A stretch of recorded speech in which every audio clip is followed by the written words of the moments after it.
This week's message was entitled, I'm Influential. And you really are. You have people around you who listen to your voice. They would be open to an invite from you. Back in 1993, 89% of Christians, that's 9 out of 10, said, yep, it's my responsibility to share my faith. Like, that's something I should do as a Christian.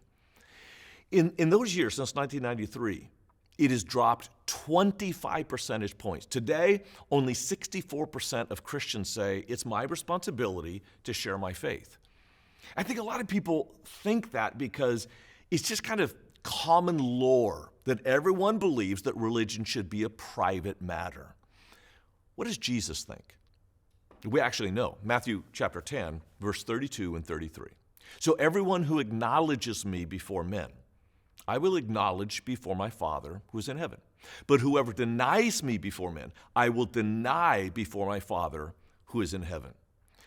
I remember reading this in middle school and thinking, what does it mean to acknowledge Jesus, and what does it mean to deny Jesus? Because look, I was this skinny little kid in middle school. I was intimidated. I didn't want to lose friends by being that guy that was a Jesus freak. So I thought in my mind, well, to acknowledge Jesus was with my lifestyle. If I just live the right life, people will know. But to deny Jesus, that has to be verbal. I have to say, I don't believe in Jesus. I don't want anything to do with him. I was wrong. I later learned that that word to deny is actually the lifestyle word. That if you live a life that doesn't represent Jesus, that's the denial. But acknowledge is verbal. It's confessing him. It's letting people know your allegiance to him with your words. Boy, that rocked me because I realized it should be 100% of Christians that say, this is my responsibility to confess Jesus publicly so that other people know where I stand. And again, I know we're intimidated by that because we think people are just opposed to any kind of imposition. But there was a study done. This is not about sharing Jesus. It is about using your cell phone. How many people would you guess you have to ask to use their cell phone? Strangers. Hey, can I use your cell phone? Funny story. My wife dropped me off at the airport. It's been several months ago.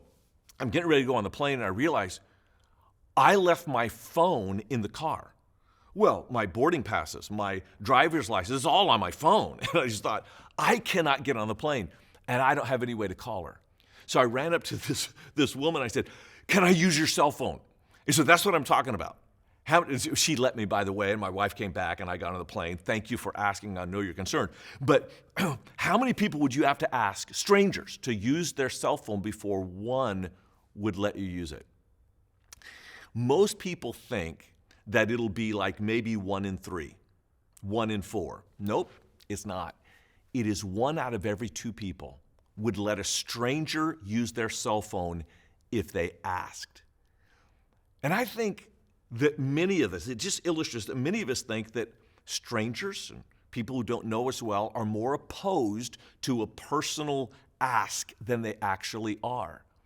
But 4 out of 5 say, if a friend of mine, if faith was important to them, I wouldn't care if they talked about it. 4 out of 5.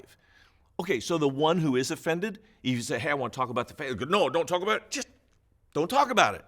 But the other 4 are open to you talking to them about their faith. Tom Rainer, in his book, The Unchurched Next Door, identified that 7 out of 10 unchurched people have never been invited to church. I don't know how we can say that we're acknowledging Jesus.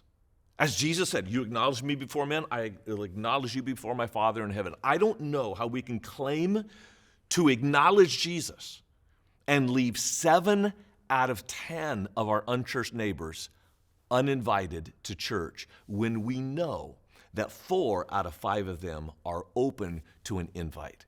I know this is challenging, but you know what's really going to be challenging? Standing before Jesus and him going, why did you not invite them when you had a church that loved me and preached me and you know that they'll have a good experience. So I don't want to lay a guilt trip on anybody, but this is something worth talking about.